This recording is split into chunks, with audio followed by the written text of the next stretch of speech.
Muito bem, a partir de agora nós vamos fazer uma revisão acerca de todo o conteúdo que nós desenvolvemos até aqui. Falamos aí das políticas econômicas, dos instrumentos de política econômica, modelos de análise, das ações governamentais no Brasil. Então, meu objetivo agora é a gente fazer uma revisão de tudo isso aí.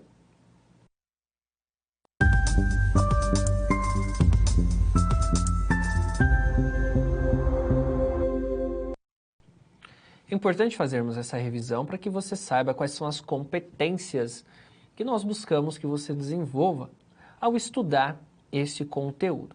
Então, essa revisão ela é muito importante, a revisão de conteúdo, para que você consiga, então, desenvolvê-lo e, a partir desse desenvolvimento, desse estudo, você tenha todas essas competências para aplicar no seu dia a dia, saber como utilizar ali no seu dia a dia. É muito importante ter esse conhecimento, principalmente quando a gente fala de economia, de análise macroeconômica, que inicialmente parece algo de bicho de sete cabeças. A gente pode perceber aos nossos estudos que é sim perfeitamente compreensível e podemos observar os seus efeitos no nosso dia a dia e também nos nossos negócios. A gente vai começar falando da competência que a gente vai buscar desenvolver nessa unidade, ou que a gente buscou desenvolver, né? Conhecer, então, as políticas econômicas, aí a gente focou na fiscal e monetária, e exemplos de ações governamentais no Brasil, capacitando você, aluno, a compreender como decisões e intervenções governamentais afetam a economia e os negócios. Acho que esse é o principal ponto. Saber como que isso impacta os nossos negócios. Então, você que vai ter você já tem um negócio, ou você vai ter um futuro negócio, é um seu projeto, ou se você hoje trabalha numa empresa que você tem que tomar decisões. E muitas vezes nós não olhamos para o ambiente econômico. E o ambiente econômico ele é fundamental, pois o contexto macro na qual nós vivemos, a empresa está situada, vai impactar os resultados do negócio. Por isso, ter essa compreensão é essencial para a gente tomar decisões assertivas, não em base de achismos. E, infelizmente, muitas vezes isso, por falta de conhecimento, decisões econômicas ou decisões financeiras nas empresas são tomadas sem nenhum tipo de respaldo da análise econômica ou alguma análise que pode ser feito, né, para poder compreender o cenário na qual estamos vivendo. Mas dentro do conteúdo que a gente estudou até aqui, para a gente revisar, então a gente começa falando da política fiscal, né? Então a gente estudou política fiscal, que é um elemento-chave que demanda aí sua habilidade de analisar como as ações do governo relacionadas a impostos e gastos públicos moldam o ambiente econômico. Ao compreender essa política, você está apto a discernir como as decisões fiscais impactam diretamente os negócios e a economia como um todo. Porque quando o governo gasta mais uma política fiscal expansionista, então ele vai talvez investir mais em obras públicas. Se eu estou numa empresa que, por exemplo, atua em licitações, isso vai ser bom, né? Provavelmente vamos ter mais negócios.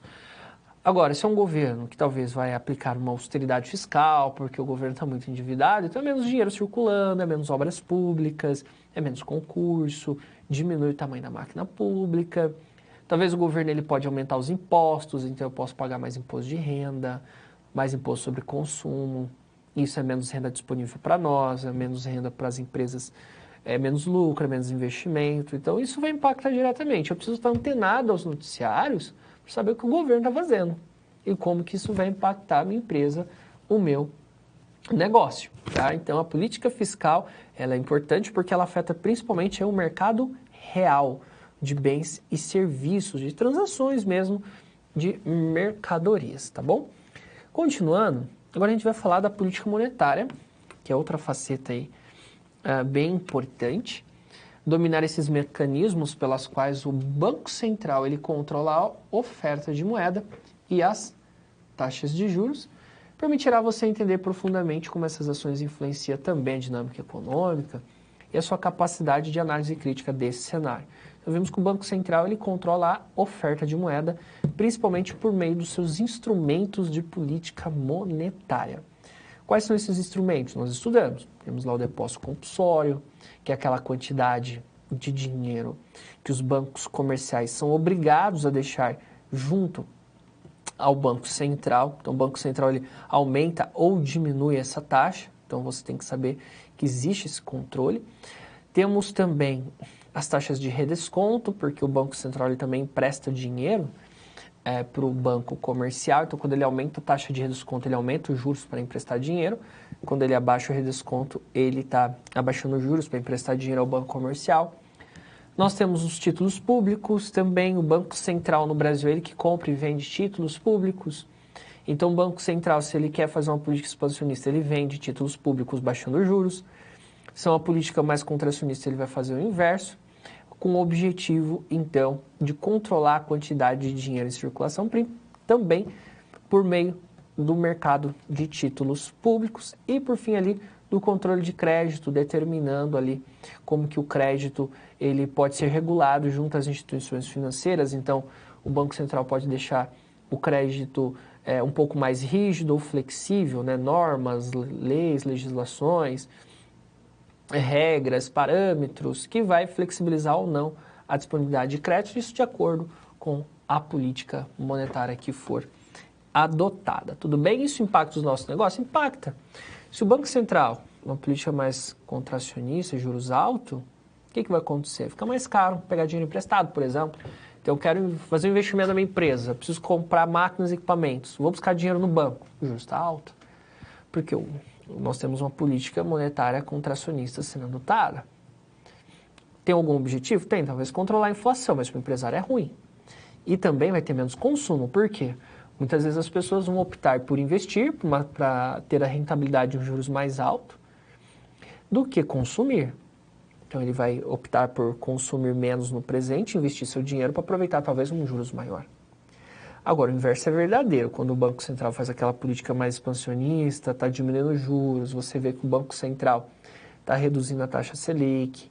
Então, quer dizer que o Banco Central está disposto a injetar dinheiro. Então, isso quer dizer que vai ter mais dinheiro para empréstimos, financiamentos, juros mais baixos. Os empresários vão se sentir mais motivados a investir, né? E melhora, obviamente, a perspectiva de crescimento da economia. Muito bem, continuando, a gente estudou também o modelo SLM, né? E é um modelo matemático, econômico, que ajuda a compreender as interações entre os mercados de bens e serviços e o mercado monetário. Isso te ajuda a analisar também essas relações entre essas variáveis, como a taxa de juros, o investimento, o PIB, como que eles se relacionam nas políticas econômicas. Então, a gente viu lá naquele modelinho, no gráfico, né? Se eu mudo a política fiscal, desloca a curva IS. Se muda a política monetária, desloca a curva LM. Como que isso impacta o PIB? Como que isso impacta os juros? Tá? Que são duas variáveis chaves aí do processo. Então, ele é um modelinho econômico, não muito complexo, né? Mas que você consegue entender ali como que a combinação dessas políticas impactam o PIB e impactam os juros da economia, tá bom? E para a gente finalizar, a gente falou um pouco aí das ações governamentais do Brasil, da economia brasileira, principalmente aí após 1930. Por quê? Como que a gente vê as ações governamentais no Brasil, principalmente a partir de 30. Por quê? Porque é quando, de fato, o governo brasileiro ele assume o protagonismo lá com Getúlio Vargas para fomentar a industrialização. Então, o governo ali com Getúlio Vargas adota o processo de substituição de importação, onde o Brasil agora vai deixar de ser um importador de produtos industrializados para começar a produzir aqui dentro, né? Parar de ser só um exportador de commodities. Então, o Brasil passa também a ser um produtor ali, um país que começa a ter a sua própria indústria, né? Então, Getúlio Vargas, Juscelino Kubitschek, também teve um grande crescimento no período do regime militar, na qual foi um governo que também focou nessa intervenção estatal para a industrialização. Vimos que tivemos depois uma crise nos anos 80, porque cresceu muito o país, mas se endividou. Então, todos esses governos aí se endividaram muito.